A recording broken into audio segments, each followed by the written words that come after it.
पूर्वक अभिनंदन आणि स्वागत. महिला दिनाच्या निमित्ताने त्याचं औचित्य साधून आज हा शोभाताईंनी कार्यक्रम आयोजित केला. आणि विशेष म्हणजे अख्ख्या जालना, गोवा, सांगली, सातारा वेगवेगळ्या भागातून महिला भगिनी या ठिकाणी आलेल्या आहेत. त्यामुळे संपूर्ण महाराष्ट्रभर शोभाताईंनी बऱ्यापैकी कव्हर केलेलं आहे आणि दरवर्षी कमीत कमी 40 महिलांना पुरस्कार त्या देतात. 51. Very good. त्यामुळे पूर्ण महाराष्ट्रभर त्यांनी माणसं जोडलेली आहेत. अमेरिकामध्ये केनेडीची हत्या लोकांनी घरी टीव्हीवर बघितली की आपल्या राष्ट्राच्या अध्यक्षाला कसं मारलं गेलं. सीसीटीव्ही फुटेजच्या माध्यमातून लोकांनी बघितलं. म्हणजे अमेरिकेसारखं प्रगत राष्ट्र राष्ट्राच्या अध्यक्षाला वाचवू शकलं नाही. पण माझ्या छत्रपती शिवाजी महाराजांवर उगारणारा हात तो कुणाचाही असो, इनायत खानाचा असो, शाहिस्ते खानाचा असो या अफजल खानाचा असो, वरच्या वर तोडला जायचा. महाराजांच्या शरीराजवळ येऊच शकत नव्हता. कारण महाराजांनी जीवाभावानी जोडलेली माणसं आपल्या डोळ्याची सूक्ष्म दुर्बीण लावून महाराजांच्या देहष्टीचं रक्षण करण्यात मग्न असायची. कारण छत्रपतींनी जीवाभावाची माणसं जोडली होती. ही जीवाभावाची माणसं संपूर्ण महाराष्ट्रभर शोभा बल्लाळ या स्त्रीनं जोडलेली आहेत. तर त्यांच्याकडून आपण एक चांगलं गुण घेऊया की जास्तीत जास्त माणसं ही आपली प्रमुख ॲसेट आहे आणि ती आपल्या आयुष्यात जमा करण्याचा संकल्प आज निश्चित तुम्ही करा. जी माणसं 1 वर्षाचा विचार करतात ती शेतात बी बियाणं लावतात.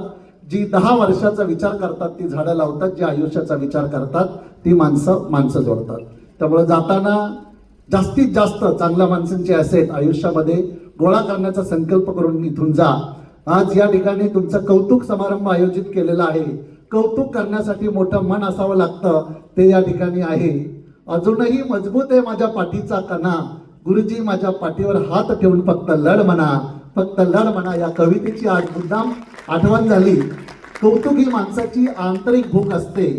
मी फॅमिली कोर्टामध्ये जात असतो समुपदेशनासाठी, त्यावेळेला बघतो बरेचसे खटले एकमेकांचं म्हणजे दोघंही एकमेकांचं कौतुक करण्यासाठी कमी पडलेले असल्यामुळे त्या ठिकाणी दाखल झालेले आहेत किंवा प्रेम व्यक्त न केल्यामुळे दाखल झालेले.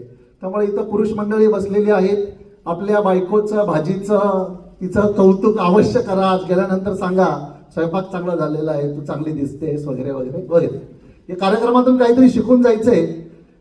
विन्स्टन चर्चिलला पण वाटायचं लोकांनी म्हणावं his mightiness president of United State असं मला म्हणावं. त्यामुळे कौतुक प्रत्येकाला आवश्यक असते, ती आंतरिक भूक असते. परमपूज्य डॉक्टर बाबासाहेब आंबेडकरांचा 10वीच्या परीक्षेमध्ये पहिला आल्यानंतर परळ भागामध्ये सत्कार झाला.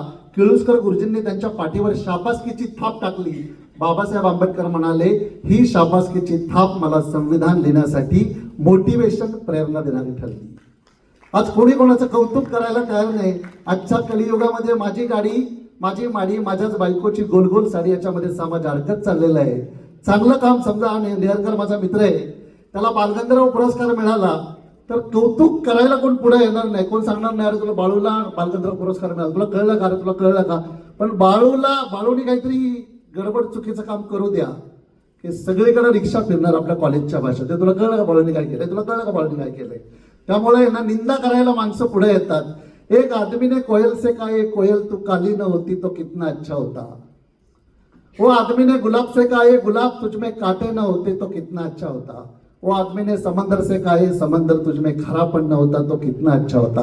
तीनों ने मिलके उस आदमी से कहा ये आदमी तुझ में दूसरे की बुराई पण देखने की आदत न होती तो कितना अच्छा होता, कितना अच्छा होता.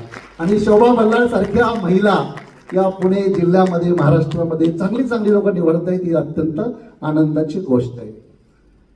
छत्रपती शिवाजी महाराजांच्या बाबतीतलं एक उदाहरण सांगतो आणि या ठिकाणी थांबतो. जिजामातेनं सर्व कड्या कपारात राहणाऱ्या लोकांना पुण्यामध्ये बोलवलं आणि शेती करण्यासाठी प्रोत्साहन दिलं.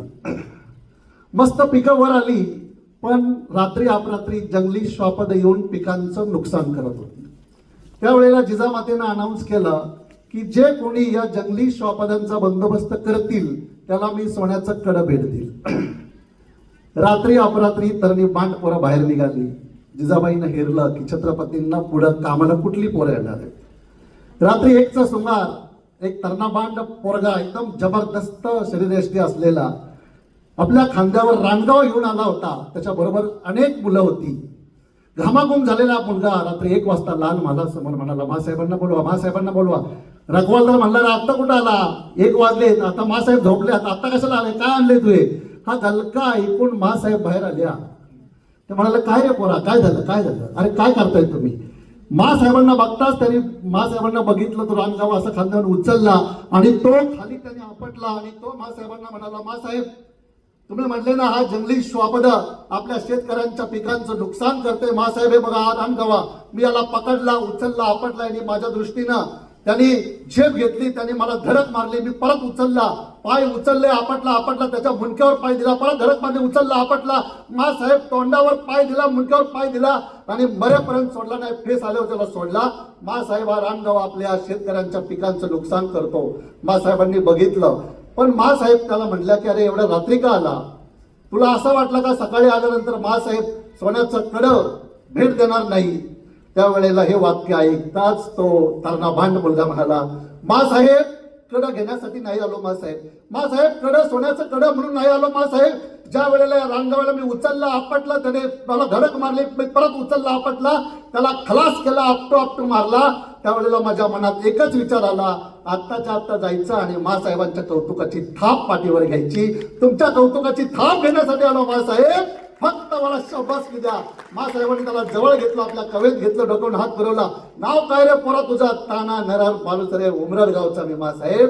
मासाहेबांनी त्याच्या पाठीवर जी शाबासकीची थाप टाकली, ताना मालुसरेने आपलं जीवन छत्रपतींसाठी अर्पण केलं. शोभा बल्लाळ यांच्या संस्थेने तुमच्या पाठीवर आता जी कौतुकाची थाप टाकणार आहे ती तुम्हाला पद्मश्री मिळेपर्यंत मोटिवेशन देत राहील, याची मी ग्वाही देतो. पु ल देशपांडे म्हणायचे, वेदना आणि आनंद दोन्हीही चांगल्या बोलतात, पण वक्त्याचं भाषण लांबलं की श्रोत्यांना ज्या वेदना होतात त्या फार चांगल्या बोलत नाही. कार्यक्रम 1 तास उशीर झालेला आहे, पण इथं या निमित्ताने एवढं सांगतो की 2-3 दिवस जे चॅनलवर चाललेलं आहे त्यामुळे महिला भगिनींना कुठल्याही बुवाच्या बाबाच्या नादी लागू नका. आपण जे पेरतो ते उगवतं. चांगली कर्म करा, चांगलं फळ मिळेल. गाडगे महाराज म्हणले, ज्या घरातली बाई देवऋषाच्या आणि जास्त देवाच्या नादी लागते, बाबा दारूच्या आधी जातो, त्या घराचं वाटोळं होतं. त्यामुळे आपलं डोकं चालवा, आपली बुद्धी चालवा. जिच्या हाती पाळण्याची दोरी ती राष्ट्राला उद्धारी. महात्मा फुले म्हणले, एक पुरुष शिकला तर एक व्यक्ती उभी राहते, पण एक स्त्री शिकली तर एक घर उभं राहतं, राष्ट्र उभं राहतं, देश उभा राहतो. त्यामुळं अब्दुल कलामांचं स्वप्न भारत महासत्ता करणं हे शोभाताई तुमच्या सगळ्या महिलांच्या हातात आहे आणि निश्चितच भारत महासत्ता होणारच. जय हिंद, जय महाराष्ट्र.